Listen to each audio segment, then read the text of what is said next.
Hello बच्चों, मेरे ख्याल से मेरी आवाज़ आपको ठीक ठाक मिल रही होगी। और यहाँ पर आपके सामने मैं आज लेके आया हूँ रीजनिंग क्वेश्चंस। जैसा मैं बात कर रहा था कि जैसा डिमांड या आप बच्चे पूछ रहे थे कि सर जो हेल्प है या जो मदद है वो डिफरेंट टॉपिक्स पे मुझे मिले, उसमें रीजनिंग क्वेश्चंस के लिए भी हेल्प के लिए डिमांड आई थी कि इस पे भी सर मदद कर दीजिए। तो मैंने कहा क्यों ना इस पे मदद कर दी जाए।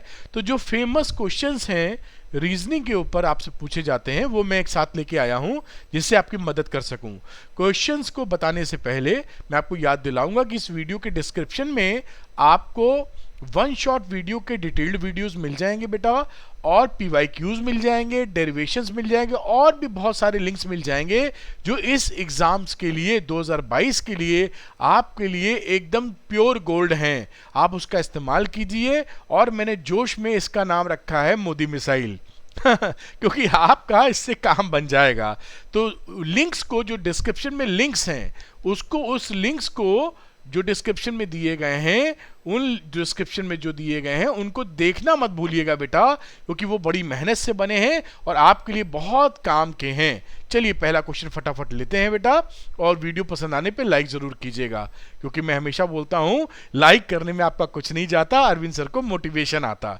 चलिए पहला है, why are microwaves considered suitable for radar system. Radar system के लिए माइक्रोवेव्स क्यों सुटेबल मानी जाती हैं या ली जाती हैं एयरक्राफ्ट नेविगेशन के लिए भी? क्योंकि हम जानते हैं कि जो माइक्रोवेव्स होती हैं बेटा, वो माइक्रोवेव्स जो होती हैं उनका वेवलेंथ जो होता है वो छोटा होता है, इसे स्मॉलर वेवलेंथ्स की होती हैं। स्मॉलर वेवलेंथ्स की वजह से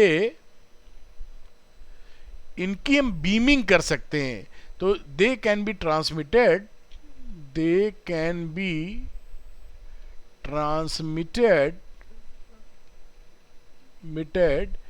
एज ए बीम।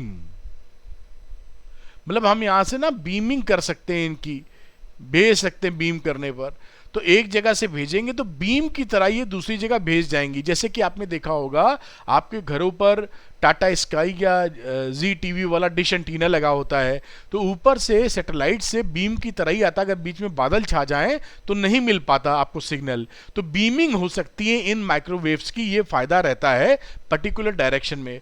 और दूसरा इसमें फायदा, अच्छी बात क्या है कि जो ऑब्स्टेकल आ जाते हैं बीच में, मान लीजिए कोई सपोज करिए पेड़ आ गया, तो उस पेड़, ये ऑब्स्टेकल तो बढ़िया नहीं बनाया मैंने, अगर ऑब्स्टेकल आ जाए, मान लीजिए पेड़ आ जाए या कोई और चीज आ जाए, बड़ा सा पेड़ आ गया, तो ये ऑब्स्टेकल पर बेंड भी नहीं करती है, बेंडिंग नहीं हो पाती इनकी।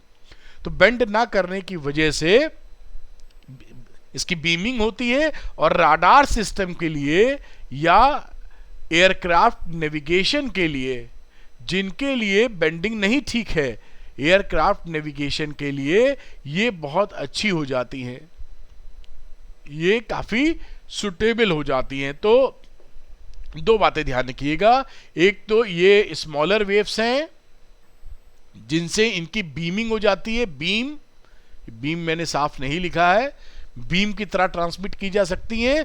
और रास्ते में अगर ऑब्स्टेकल्स आ जाते हैं तो वहां पर ये डिविएट नहीं होती, सीधे चलना पसंद करती हैं, जिसकी वजह से ये सुटेबल हो जाती है राडार एयरक्राफ्ट के लिए, क्योंकि सिग्नल्स राडार एयरक्राफ्ट के लिए सीधे ही हमको चाहिए होते हैं। ठीक है साहब, आगे बात करते हैं। ये बड़ा इंपॉर्टेंट क्वेश्चन आपसे पूछा जाता है बेटा कि why are infrared wave often called heat waves. ये फेमस क्वेश्चन में से है कि जो इंफ्रारेड वेव्स होती हैं उनको हीट वेव्स क्यों बोला जाता है। तो यहां पर ध्यान रखिएगा कि जो इंफ्रारेड वेव्स होती हैं इनकी विजुअल लाइट से लोअर फ्रीक्वेंसी होती है, इस वजह से ये केवल इलेक्ट्रॉन्स को वाइब्रेट नहीं करती हैं। तो इंफ्रारेड, अगर आप थोड़ा सा लिखें इनमें, infrared waves have frequencies lower than visible light, visible light. They vibrate not only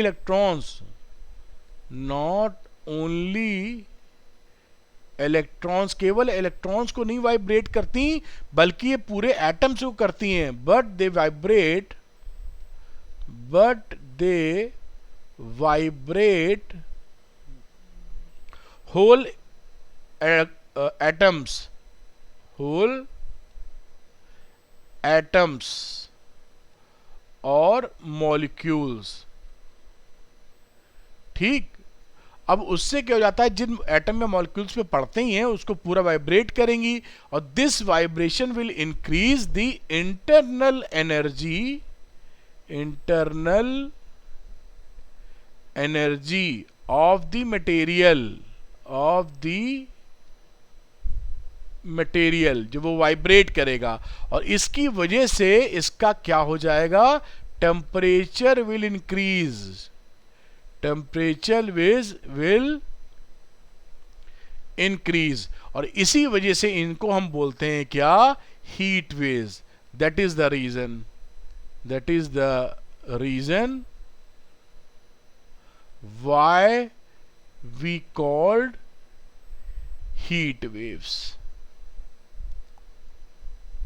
समझ में आ गई कि मैंने एक्सप्लेन भी कर दिया, क्योंकि वो जो इंफ्रारेड होती हैं वो पूरे एटम या मॉलिक्यूल को वाइब्रेट करती हैं, जिससे उसकी इंटरनल एनर्जी इंक्रीज हो जाती है, टेम्परेचर जाता है बढ़, और अल्टीमेटली यही वजह है, क्योंकि टेम्परेचर बढ़ गया है, इसकी वजह से इसको बोल देते हैं हीट वेव्स, क्योंकि टेम्परेचर बढ़ गया है. आप समझ पाए होंगे. आगे एक कदम और चलते हैं, नंबर 3 पर चलते हैं फटाफट. Why is the amount of momentum transferred by the EM waves incident on the surface is small? यानी जो इलेक्ट्रोमैग्नेटिक वेव्स पड़ती है किसी मटेरियल पर, उसका जो मोमेंटम होता है वो बहुत ज़्यादा कम क्यों होता है. हम जानते हैं कि जो इलेक्ट्रोमैग्नेटिक वेव है जो मोमेंटम ट्रांसफर करती है वो होती है total energy upon speed of light in vacuum. C समझते ही हैं आप. अब यहाँ पे थोड़ा सा अगर हम इसको इस फॉर्मूले को एक्सटेंड करें तो टोटल एनर्जी को मैं लिख सकता हूं एच न्यू अपॉन सी. ये न्यू आप समझ पा रहे होंगे, थोड़ा सा साफ लिख देने का प्रयास कर लेते हैं. ये एच न्यू अपॉन सी. अब यहां पर अगर वैल्यूज एच और सी की पुट करोगे ना, तो ये जो मोमेंटम का रेंज है इसका पी का, वो रेंज ऑफ मोमेंटम क्या आएगा, रेंज ऑफ मोमेंटम हमें क्या मिल जाएगा, 10 की पावर -19 टू 10 की power -41. This is very small. ये क्या है, वेरी स्मॉल. इसलिए जो मोमेंटम होता है वो काफी कम रहता है इलेक्ट्रोमैग्नेटिक वेव्स की वजह से जो मोमेंटम दिखता है. यही रीजन है. अगर ये पूछा जाए तो इस तरह से आप इसका जवाब या एक्सप्लेनेशन दे सकते हैं. 100% आपको पूरे मार्क्स मिलने वाले हैं. अगले क्वेश्चन की बात करते हैं. अगला क्वेश्चन क्या है इसकी बात कर लेते हैं. Why must both the objective and eyepiece of a compound microscope have short focal length? ध्यान दीजिएगा, ये कंपाउंड माइक्रोस्कोप की बात हो रही है, ये ध्यान देना जरूरी है. अब आपको मालूम होगा जो कंपाउंड माइक्रोस्कोप होता है, कंपाउंड माइक्रोस्कोप, इस कंपाउंड माइक्रोस्कोप का जो मैग्नीफाइंग पावर होता है, चाहे वो डी पर फाइनल इमेज बने या इन्फिनिटी पर, मैं दोनों ही फॉर्मूले लिख देता हूं. m is equal to -L upon FO 1 plus D upon FE. जब फाइनल इमेज होता है, इमेज एट D, और दूसरे कलर से लिख देता हूं m -L upon FO into D upon FE. जब फाइनल इमेज होता है एट इंफिनिटी पर, तो दोनों ही केस में देखिए डिनोमिनेटर में FO अपॉन FE डिनोमिनेटर में है, तो FO इंटू FE. अगर ये हम डिक्रीज करते हैं तो m की वैल्यू इंक्रीज करती है. देखिए ध्यान से, डिनोमिनेटर में है दोनों में FO इंटू FE. इस वजह से हम इसका जो शॉर्ट फोकल लेंथ लेते हैं दोनों का, जिससे मैग्निफिकेशन, हाई मैग्निफिकेशन हमको मिले, या हाइयर मैग्निफिकेशन हमको मिले, मैग्निफिकेशन हमको मिले. किसका, कंपाउंड माइक्रोस्कोप को. क्योंकि कंपाउंड माइक्रोस्कोप इसीलिए बनाते हैं कि हमको ज़्यादा से ज़्यादा मैग्निफिकेशन अचीव हो। मेरे ख्याल से ये बात आप समझ पाए होंगे। ठीक, अगली बात समझते हैं। अगली बात ये पूछ रहे हैं हमसे कि why is the aperture of the objective preferred to be the large. Astronomical telescope की बात की जा रही है। एस्ट्रोनॉमिकल टेलीस्कोप किस काम में आता है? चांद तारे देखने के। तो उस समय अपर्चर ऑब्जेक्टिव लेंस का, देखिए यहां पर अगर कोई तारा है उसको देखेंगे ना, तो इस तरह का, मैं आपको एक अंदाजा देने के लिए टेलीस्कोप बना रहा हूं। यहां कोई बंदा है, ऐसे समझ लीजिए, और इस तरीके से इसने पकड़ रखा है माइक्रोस्कोप, अंदाजा ले लीजिए मोटे तौर पर। तो यहां से जो लाइट आ रही है मेरे बच्चों, ये वो लाइट तो ऑलरेडी इस स्टार से बहुत कम आ रही होती है। इसलिए हम क्या करते हैं, इसका ये क्या है, ये this is objective lens, object के पास वाला ऑब्जेक्टिव लेंस, इसका अपर्चर हम बड़ा रखते हैं, large aperture. Large aperture, large aperture क्यों? कि ये ज्यादा लाइट गैदर कर सके, क्योंकि आसमान से लाइट मिल रही है बहुत कम, तो जितनी ज्यादा लाइट गैदर हो जाए उतना अच्छा है। लाइट ज्यादा गैदर होने पे क्या होगा, जो इमेज बनेगी अल्टीमेटली इसके अंदर, इमेज, वो इमेज क्या होगी, इमेज, अब मैं इधर लिखूं नहीं, मेरे पीछे आ रहा होगा तो दिखेगा ही नहीं, तो इमेज विल बी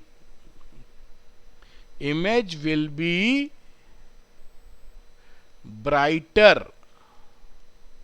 अल्टीमेटली आपकी इमेज क्या बनेगी, इमेज बन जाएगी आपकी ब्राइटर। आप समझ पा रहे हैं, ज्यादा लाइट मिलने की वजह से।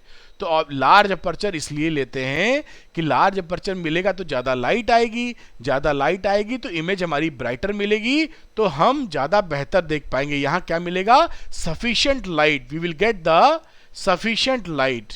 तो एक और शब्द लिख देते हैं, we will get sufficient light for brighter image, for brighter image। तो इमेज, फॉर ब्राइटर इमेज के लिए हमको ये ज्यादा अपर्चर बड़ा रखना पड़ता है, इसलिए इसको बड़ा रखते हैं बेटा। मेरे ख्याल से आप समझ गए होंगे। अगले क्वेश्चन की तरफ चलते हैं बेटा। ये थोड़ा मैं इसको नीचे लाने का प्रयास करता हूं, और इधर आ गया। अब ये एस्ट्रोनॉमिकल टेलीस्कोप के अंदर इसी में देखिए लिखा है objective which is the convex lens of large focal length and large aperture.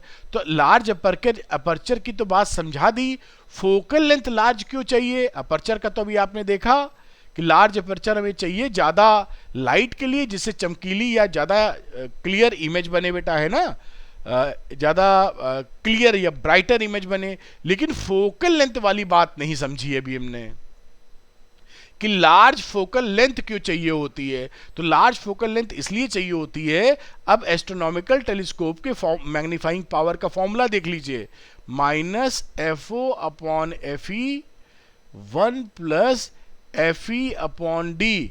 जब फाइनल इमेज बनती है, फाइनल इमेज एट D, और दूसरा मैग्निफिकेशन का फॉर्मूला होता है -FO/E, जब फाइनल इमेज कहां बनेगी, इंफिनिटी पर।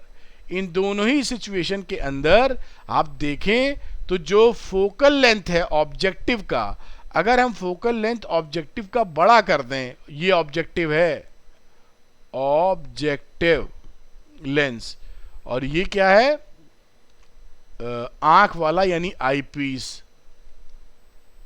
तो ऑब्जेक्टिव लेंस का बड़ा करने पर m हमारा बड़ा हो रहा है, तो that is the reason for higher magnification. इसके लिए हमको ये FO करने पर हाइयर मैग्निफिकेशन मिलता है, ये एडवांटेज मिलता है, ये फायदा है। चलते हैं अगले क्वेश्चन पे। मेरे ख्याल से क्लैरिटी आपको पूरी दे दी होगी। अगले में देखिए, इसी में कानून थोड़ा और करा जाता है कि एस्ट्रोनॉमिकल टेलीस्कोप में आई पीस के बारे में कह रहे हैं कि स्मॉल फोकल लेंथ क्यों रखी जाती है, स्मॉल अपर्चर क्यों रखते हैं। तो देखिए यहां पर एक डायग्राम बनाता हूं मैं आपको। ये देखिए इस तरह का डायग्राम मैंने बनाया था, और यहां पर ये था ऑब्जेक्टिव, ये कोई स्टार था जो बात मैंने दिखाई थी, यहां से लाइट जितनी ज्यादा मिल जाए उतनी अच्छी बात, और यहां कोई बंदा खड़ा था इसको देखने के लिए, ठीक। अब ये क्या होता है कि इसका मैं कलर को बदलता हूं, ये स्मॉल अपर्चर चाहिए, आई पीस है, ये आई पीस, तो इस आई पीस का अपर्चर छोटा रखते हैं, स्मॉल अपर्चर, स्मॉल अपर्चर।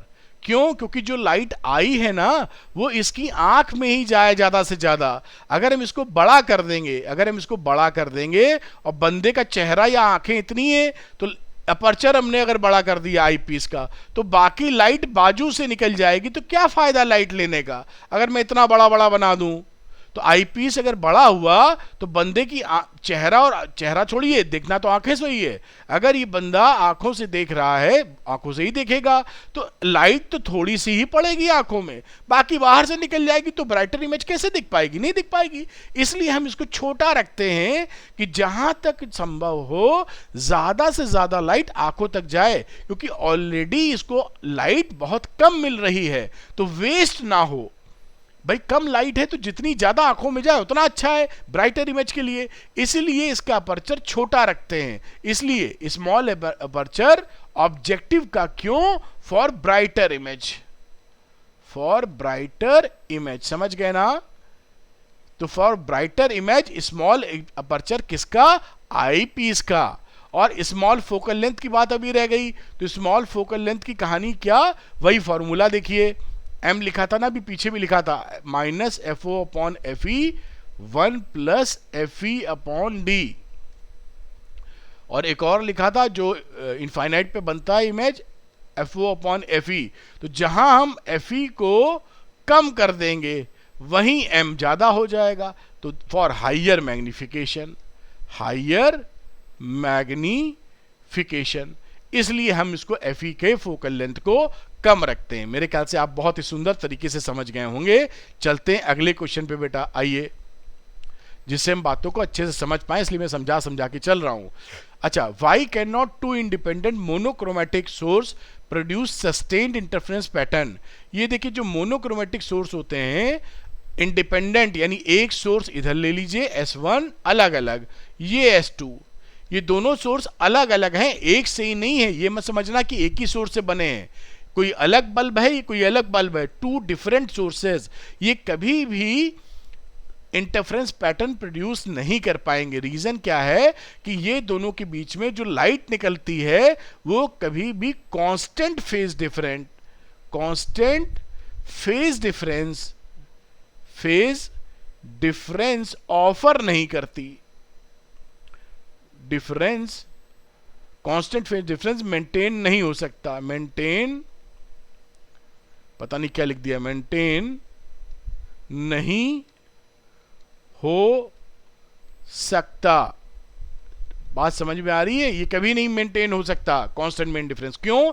क्योंकि जो लाइट निकलने का प्रोसेस होता है ये एटॉमिक लेवल पे होता है। एटम में इलेक्ट्रॉन हाइयर से लोअर एनर्जी में आते हैं तो फोटोन रिलीज करते हैं।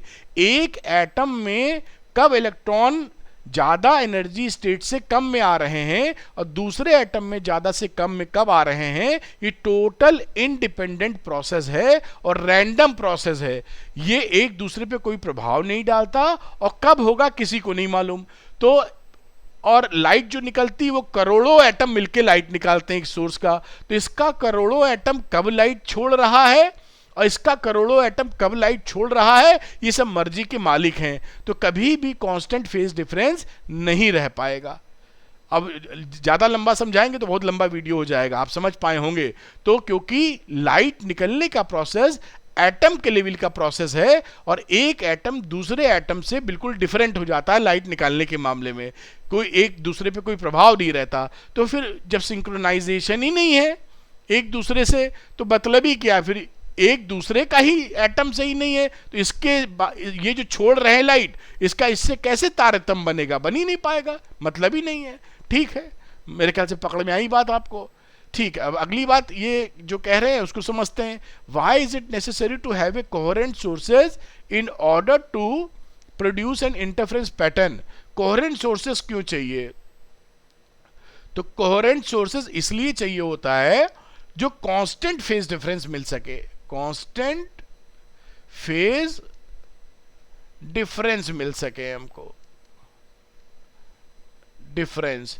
और मैथमेटिकली देखें तो एक आपको याद होगा, इंटेंसिटी निकालते थे I1 plus I2 plus 2 under root I1 under root I2 और cos फाई, अगर इंटरफेरेंस पैटर्न का फॉर्मूला आपको याद हो तो अगर ये cos फाई कांस्टेंट होगा तभी जहां पर जो इंटेंसिटी मिल रही है, मान लीजिए ये स्क्रीन है, इस स्क्रीन के ऊपर किसी पॉइंट पर अगर यहां पर मैक्सिमा है तो ये मैक्सिमा बना रहे वहीं पर। ये जरूरी है कि cos फाई की वैल्यू ना बदले, और cos फाई की वैल्यू तब नहीं बदलेगी जब फाई नहीं बदलेगा, तभी तो जो जहां बना है बना रहेगा और हम देख पाएंगे उसको। अगर इंटेंसिटी ज्यादा है और लगातार ज्यादा है तो दिखाई पड़ेगा, और बदलने लगेगी तो क्या देख पाएंगे? कुछ नहीं देख पाएंगे। इसलिए कोहेरेंट सोर्सेस जरूरी हैं, और कोहेरेंट सोर्सेस के लिए कांस्टेंट फेज डिफरेंस या जीरो फेज डिफरेंस जरूरी होता है। तो ये समझ में आई होगी बात आपको। इस तरह फॉर्मूले से भी एक्सप्लेन कर सकते हैं जो मैंने लिख दिया आपके सामने कि cos फाई कांस्टेंट होना चाहिए। cos फाई कांस्टेंट होने का मतलब फाई ना बदले तो cos फाई कांस्टेंट हो जाएगा। इतनी सी बात है। आगे चलते हैं, और इस बातचीत में इन्होंने लिखा है why is photo electric emission not possible at all frequency. सभी फ्रीक्वेंसी पर फोटो इलेक्ट्रिक एमिशन पॉसिबल नहीं है। क्यों? क्योंकि हम थ्री शोल्ड फ्रीक्वेंसी का कॉन्सेप्ट जानते हैं। थ्री शोल्ड फ्रीक्वेंसी के नीचे अगर हमारी कोई फ्रीक्वेंसी है तो कभी भी कोई emission, photo electric emission possible नहीं है। और क्यों नहीं पॉसिबल है? आप जानते हैं फोटो आइंस्टाइन इक्वेशन से के मैक्स की वैल्यू होती है H nu minus work function, या इसको लिख सकते हैं K max is equal to H nu minus H nu naught. यहां पर अगर आप न्यू की वैल्यू न्यू नॉट से छोटी कर देंगे तो ये पूरा एक्सप्रेशन लेस देन निगेटिव हो चला जाएगा। और काइनेटिक एनर्जी कभी अगर निगेटिव हो जाए, दिस इज मीनिंगलेस, क्योंकि काइनेटिक एनर्जी कभी भी लेस देन निगेटिव नहीं होती, या तो जीरो होगी या पॉजिटिव होगी। काइनेटिक एनर्जी का निगेटिव होना बेवकूफ़ी भरी बात है, तो ये संभव नहीं है। इसलिए थ्रेशोल्ड फ्रीक्वेंसी का कॉन्सेप्ट पिक्चर में रहता है, और एक मिनिमम फ्रीक्वेंसी हमको चाहिए होती है जिससे ऊपर या जिसके बराबर होने पर ही फोटो इलेक्ट्रिक एमिशन पॉसिबल है। अगली क्वेश्चन की चर्चा करते हैं, अच्छे से समझते हैं। इस क्वेश्चन की बातचीत करेंगे जिसमें इन्होंने पूछा है why is wave theory of electromagnetic radiation not able to explain photo electric effect. तो फोटो इलेक्ट्रिक इफेक्ट कैसे इस चीज को समझा पाया? इस सेकंड वाली बात को छोड़ देंगे, वाई वाला नहीं है। तो जो वेव थ्योरी थी वो फोटो इलेक्ट्रिक इफेक्ट को बताने में कामयाब नहीं हुई या फेल कर गई। पहली क्या थी? इंडिपेंडेंस ऑफ के मैक्स ऑन इंटेंसिटी। आप जानते हैं वेव थ्योरी में इंटेंसिटी का बढ़ना का मतलब होता है एनर्जी का बढ़ना। अगर वेव थ्योरी सही थी इस बारे में, इस ऑब्जर्वेशन के बारे में, एक्सपेरिमेंट के बारे में, तो इंटेंसिटी अगर बढ़ाई जा रही है तो एनर्जी बढ़ रही होगी, और एनर्जी अगर बढ़ रही है तो के मैक्स बढ़नी चाहिए, जबकि इसमें ऐसा नहीं हुआ। इंटेंसिटी बढ़ाने पर भी के मैक्स आपकी नहीं बढ़ी थी, तो ये वेव थ्योरी के अकॉर्डिंग बात नहीं हुई। फिर existence of threshold frequency new not का एग्जिस्टेंस। अब न्यू नॉट का एग्जिस्टेंस वेव थ्योरी के हिसाब से नहीं होना चाहिए, क्योंकि वेव थ्योरी में क्या होता है कि अगर इंटेंसिटी आप डाल रहे हैं कम भी है, जैसे धूप में कोई चीज़ आप डालें 1 मिनट में गर्म नहीं होती तो 1 घंटे के लिए छोड़ दीजिए गर्म हो जाएगी, 1 घंटे में नहीं गर्म होती तो 1 दिन के लिए छोड़ दीजिए, दिन भर पड़ी रहे तो गर्म हो जाएगी। लेकिन आप जानते हैं कि अगर थ्रेशोल्ड फ्रीक्वेंसी से कम की फ्रीक्वेंसी है और आपने डाल दिया 1 दिन 2 दिन 1 साल तो भी फोटो इलेक्ट्रिक एमिशन नहीं होगा, कभी भी नहीं होगा। ये बात वेव थ्योरी एक्सप्लेन नहीं कर पाई कि आखिर ऐसा क्यों हो रहा है, क्योंकि अगर एनर्जी इंटेंसिटी पड़ रही है ज्यादा देर तक तो वो एनर्जी तो ट्रांसमिट कर रही, धीरे धीरे इतनी एनर्जी मिल जानी चाहिए कि फोटो इलेक्ट्रिक एमिशन हो जाए, जो वो एक्सप्लेन नहीं कर पाई। नंबर 3 बात थी कि instantaneous nature of emission, instantaneous nature of photo emission, photo emission ही लिख देना चाहिए, photo electric emission. Photo electric emission झट से हो जाता है, मतलब जैसे ही इस प्लेट पर आप ईएम वेव डालते हैं तुरंत फोटो इलेक्ट्रॉन्स निकल आते हैं, तुरंत ही, इंस्टेंट।